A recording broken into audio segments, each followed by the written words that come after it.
Išbandėt? Renault naują demo tą versiją. Na, patiko, kadangi naujas vairas atnaujintas, spidometras naujas, buvo įdomu išbandyti. Labai patiko, kad visas valdymas ant vairo, o ne po vairu ir gale nugaros. Dėl spidometro naujo irgi labai patiko, kad visą informaciją matosi su spidometru. Vairavimo laikas, tepalo slėgis, oro sistemos, visas. Tokie. Nuvažiavau apie 3000 km.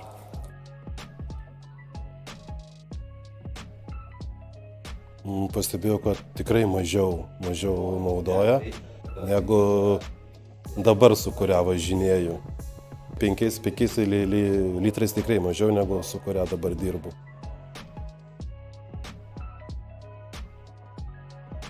Pastebėjau, kad jeigu akis kažkur į telefoną ar į šalį krypsta, tai iš karto perspėja tave dėl persirikėjimo, aklos zonos sistemos.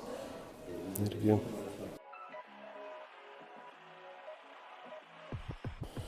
Taip, girdėjau, kad labai minkštai važiuoja, kaip laivas. Ir gerai įsibėgėja, gan greitas įsibėgėjimas.